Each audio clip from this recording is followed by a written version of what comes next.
Assalamualaikum warahmatullahi wabarakatuh. Kami dari kelompok 6 ingin mempresentasikan hasil diskusi kami, yaitu rasio likuiditas dan rasio aktivitas yang beranggotakan saya sendiri Dian Parera, Terry Casaria, Jahwahaya Kawakaiko, Lulu Nafisa, Daneya, dan Delva Idria. Next.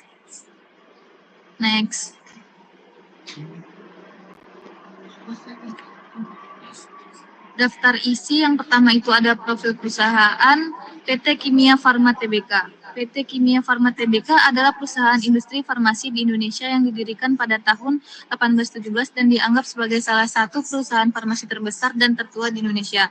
PT Kimia Farmasi Tbk menjadi perusahaan utama di sektor kesehatan Indonesia dengan memberikan kontribusi signifikan terhadap kesehatan dan kesejahteraan bangsa melalui beragam produk dan layanannya. Berikut adalah berbagai kegiatan usaha yang dilakukan oleh PT Kimia Farma Tbk sebagai berikut. Yang pertama, pembuatan produk farmasi dan peralatan medis. Yang kedua, distribusi dan retail obat-obatan dan produk kesehatan. Yang ketiga, pengoperasian rumah sakit dan klinik. Yang keempat, penelitian dan pengembangan di bidang farmasi.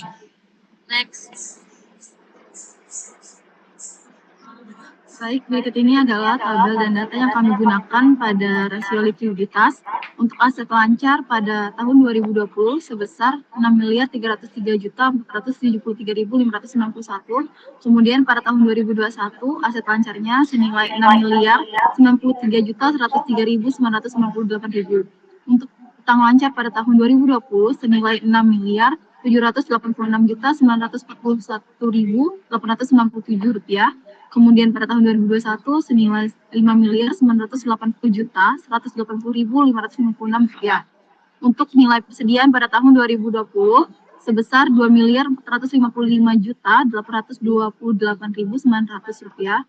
Dan pada tahun 2021 senilai 2.650.960.379 rupiah. Untuk kas dan setara kas pada tahun 2020 senilai 1.290.994.068 rupiah. Kemudian pada tahun 2021 senilai 1.360.266.286 rupiah. Next. Berikut ini adalah perhitungan rasio. Untuk yang pertama adalah current rasio pada tahun 2020 dengan rumus aset lancar dibagi hutang lancar dikali 100%. Dengan nilai yang telah disebutkan pada data yang tadi didapatkan hasil 92,88%. Untuk tahun 2021 masih sama, rumusnya aset lancar dibagi hutang lancar dikali 100% menggunakan data yang berada pada tabel dan didapat hasil untuk current rasio yaitu 101,89%. Untuk quick ratio pada tahun 2020 dengan rumus aset lancar dikurang persediaan dibagi hutang lancar. Menggunakan data pada tabel tadi didapat hasil 56,69%. Kemudian pada tahun 2021 masih sama rumusnya aset lancar dikurang persediaan dibagi hutang lancar. Menggunakan data yang ada pada tabel didapat hasil quick ratio pada tahun 2021 senilai 56,89%. Kemudian untuk cash ratio pada tahun 2020 dengan rumus kas dan setara kas dibagi hutang lancar dikali 100%. Menggunakan data, kemudian didapat hasil 18%. Kemudian pada tahun 2021, rumusnya masih sama menggunakan data yang tadi, didapat hasil 23%. Next. Kemudian berikut ini adalah tabel dari hasil serta grafik yang ditunjukkan dari hasil perhitungan tadi. Next. Baik, di sini ada analisis yang didapatkan, yaitu pertama ada current ratio pada tahun 2020 mendapatkan hasil sebesar 92,88% dan untuk pada tahun 2021 mengalami kenaikan menjadi 101,89%. Disimpulkan nilai terbesar untuk jenis rasio current ratio pada tahun 2021 lebih besar daripada tahun 2020. Yang kedua ada quick ratio pada tahun 2020 mendapatkan mendapatkan hasil sebesar 56,69% dan pada tahun 2021 mendapatkan hasil sebesar 56,89%. Sehingga dapat disimpulkan terjadi kenaikan pada tahun 2021 sebesar 0,2%. Yang ketiga itu ada cash ratio pada tahun 2020 sebesar 18% dan 2021 sebesar 23%. Dapat disimpulkan untuk hasil rasio pada tahun 2021 lebih besar dari tahun 2020. Maka dari ketiga data tersebut dapat disimpulkan keseluruhan untuk nilai rasio likuiditas yang paling terbesar terdapat pada tahun 2021. Next. Saran yang ada yaitu yang pertama current ratio. Kenaikan nilai current ratio pada tahun 2020 ke 2021 sebesar 9,01% disebabkan menurunnya utang lancar pada tahun 2021, akan tetapi nilai current ratio pada tahun 2021 sebesar 101,89 berdasarkan indikator rasio likuiditas masih termasuk kriteria cukup baik, sehingga saran yang dapat diberikan untuk meningkatkan nilai rasio adalah dengan memperbanyak aset lancar dan mengurangi utang lancar. Yang kedua ada quick ratio. Kenaikan nilai quick ratio dari tahun 2022 ke 2021 sebesar 0,2% tergolong sangat kecil dan nilai quick ratio pada tahun 2020 dan 2021 berdasarkan indikator rasio likuiditas masih termasuk kriteria kurang baik, sehingga diperlukan perbaikan dan saran dengan cara meningkatkan aset, memperlancar perputaran persediaan, serta mengurangi utang lancar. Yang ketiga ada cash ratio. Kenaikan nilai cash ratio pada tahun 2020 ke 2021 sebesar 5% tergolong sangat kecil dan nilai cash ratio pada tahun 2020 dan 2021 berdasarkan indikator rasio likuiditas masih termasuk kriteria kurang baik, sehingga diperlukan perbaikan dan saran dengan cara meningkatkan kas dan mengurangi utang lancar. Next.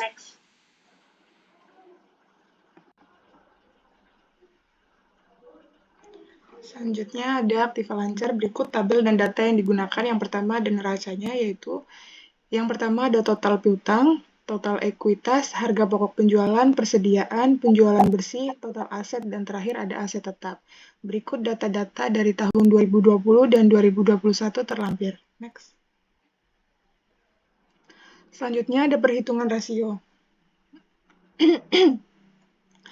Yang pertama ada receivable turnover untuk tahun 2020 dengan rumusnya yaitu penjualan dibagi dengan piutang dan didapatkan hasil sama dengan 0,0116. Kemudian untuk tahun 2021 dengan menggunakan rumus yang sama didapatkan 0,1322. Kemudian yang kedua ada inventory turnover untuk tahun 2020 dengan rumus harga pokok penjualan dibagi dengan persediaan dan hasilnya untuk tahun 2020 adalah 1,4892. Selanjutnya untuk 2021 dengan rumus yang sama, harga pokok penjualan dibagi dengan persediaan, dan hasilnya 1,6337. Yang terakhir ada working capital turnover untuk tahun 2020, menggunakan rumus penjualan bersih dibagi dengan modal kerja, dan hasilnya 0,0021. Selanjutnya untuk 2021 dengan menggunakan rumus penjualan bersih dan modal kerja didapatkan hasil 0,0306. Next. Dan selanjutnya ada perhitungan fixed asset turnover untuk tahun 2020 dan 2021 dengan rumus yang sama yaitu penjualan jumlah aset tetap. Untuk tahun 2020 0,3811 dan tahun 2021 sama dengan 0,4647. Dan terakhir ada aset turnover untuk tahun 2020 penjualan dibagi dengan total aset. Untuk tahun 2020 sama dengan 0,2082 dan tahun 2021 sama dengan 0,2457. Berikut merupakan hasil dan grafik yang didapatkan dari perhitungan sebelumnya. Next. Selanjutnya analisis dari perhitungan rasio aktivitas. Dari hasil perhitungan yang telah dilakukan menggunakan rasio keuangan aktivitas, maka didapatkan hasilnya yaitu receivable turnover pada tahun 2020 mendapatkan hasil sebesar 0,0116 dan pada tahun 2021 mengalami kenaikan menjadi 0,1322. Yang kedua, inventory turnover pada tahun 2020 mendapatkan hasil sebesar 1,4892 dan pada tahun 2021 mengalami kenaikan menjadi 1,6337. Selanjutnya, working capital turnover pada tahun 2020 sangat kecil, yaitu sebesar 0,0021 dan pada tahun 2021 menjadi 0,0306. Selanjutnya, fixed asset turnover pada tahun 2020 mendapatkan hasil sebesar 0,3811 dan kenaikan pada tahun 2021 menjadi sebesar 0,4647. Selanjutnya, aset turnover pada tahun 2020 mendapatkan hasil sebesar 0,2082 dan pada tahun 2021 naik menjadi 0,2547. Maka dapat disimpulkan pada kelima data tersebut untuk data rasio aktivitas terjadi kenaikan dari tahun 2020 ke tahun 2021. Baik, saran berdasarkan informasi rasio aktivitas. Yang pertama, receivable turnover perputaran piutang pada tahun 2020 dan 2021 sangat kecil atau sedikit bila dibandingkan dengan nilai rasio rata-rata industri, sehingga perusahaan disarankan untuk meningkatkan penjualan. Yang kedua, inventory turnover perputaran persediaan pada tahun 2020 dan 2021 sangat kecil bila dibandingkan dengan nilai rata-rata industri, sehingga perusahaan disarankan untuk meningkatkan HPP-nya. Yang ketiga, working capital turnover perputaran modal kerja pada tahun 2020 dan 2021 sangat kecil atau sedikit bila dibandingkan dengan nilai rasio rata-rata industri, sehingga perusahaan disarankan untuk meningkatkan penjualan bersihnya. Yang keempat, ada fixed asset turnover. Perputaran aset pada tahun 2020 dan 2021 sangat kecil atau sedikit bila dibandingkan dengan nilai rasio rata-rata industri, sehingga perusahaan disarankan untuk meningkatkan penjualan. Terakhir, aset turnover perputaran total aset tetap pada tahun 2020 dan 2021 sangat kecil bila dibandingkan dengan nilai rasio rata-rata industri, sehingga perusahaan disarankan untuk meningkatkan penjualannya. Terima kasih. Demikianlah paparan materi analisis rasio likuiditas dan rasio aktivitas dari kelompok 6. Terima kasih. Assalamualaikum warahmatullahi wabarakatuh. Kami tutup.